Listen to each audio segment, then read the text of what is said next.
Before we were the United States of America, we were the 13 colonies of England in America. Today, you'll hear the story of how the United States of America was born. My name is Dr. Rick Gardiner from Columbus State University, and this is a Muscogee County School District podcast, The American Revolution.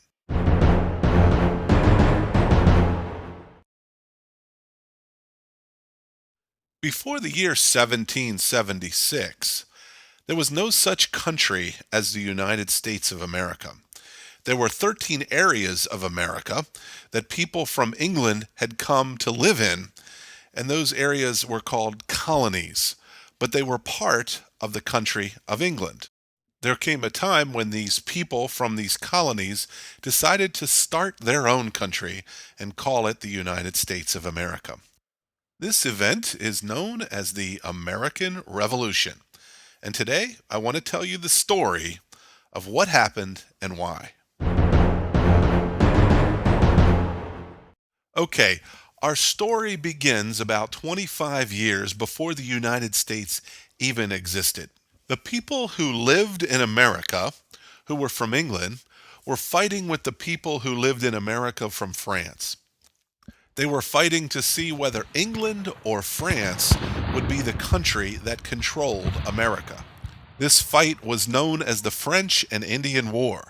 The Native Americans were involved on both sides of the fight. In the end, the English won this fight, but it cost the King of England and other leaders in England a lot of money because they had to pay for soldiers and guns and all kinds of other weapons. When the war was over, the King of England and his friends looked in their piggy banks and saw that they were just about out of money.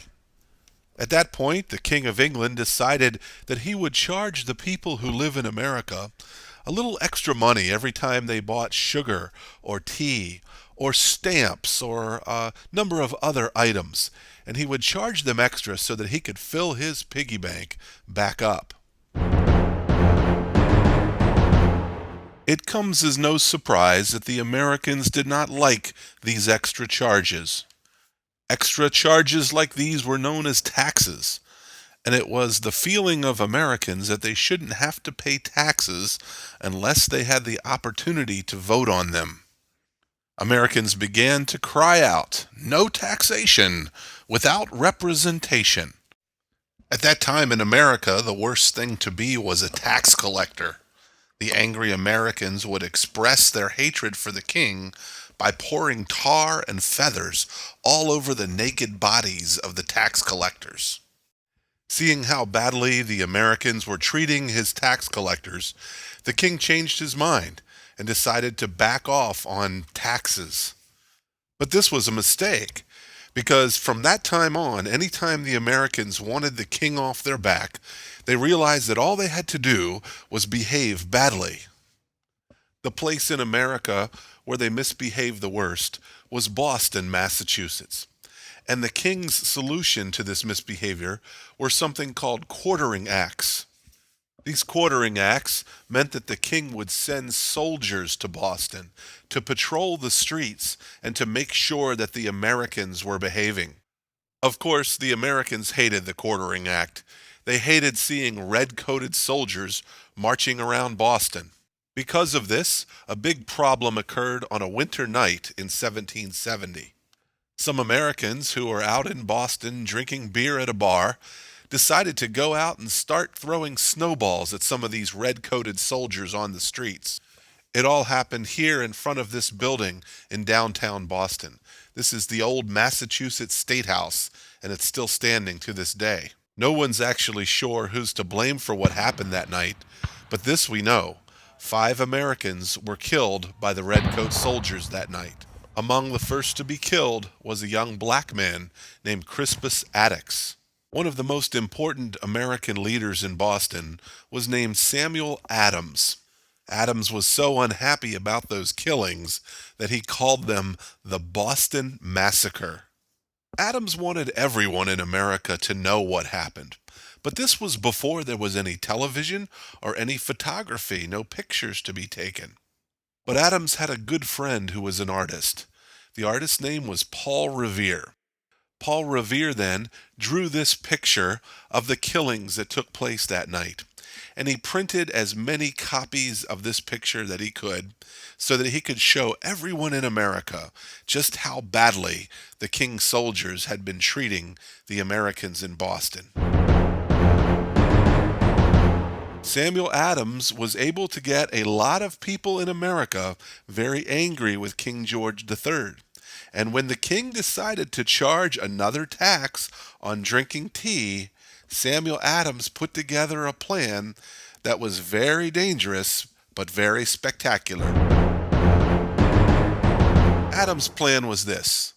When the king's boat arrived in Boston, filled with the tea that would be taxed, the people of Boston would run onto the boat, take all of the tea, and dump it right into the water. When the word got back to King George that this had happened, he said, "That's it." From that point on, the rights of Americans were taken away.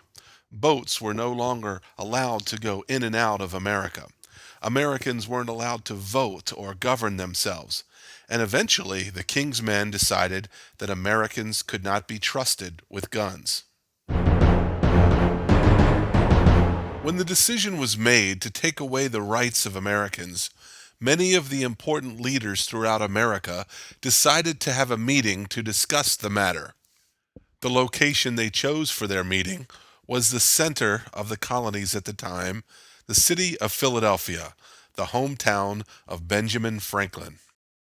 They met here at Carpenter's Hall, and the name of their gathering was the First Continental Congress. Now, although many of these men were very upset with King George III, at this point they were not quite ready to start their own country. But that would change very soon. In April of 1775, the king's soldiers were headquartered here in Boston, which was almost an island in the middle of Boston Harbor at the time. They were worried about what was going on out here to the west in Concord, Massachusetts. They had been told that the Americans were gathering lots of guns in Concord, preparing for a big fight. The Americans were also worried that the king's men might come out of Boston, out to Concord, to try to take their guns away from them. So they prepared themselves to be ready in a minute. And those who were prepared are known as the Minutemen. One of these men was Robert Newman. Newman was the custodian of the Old North Church in Boston.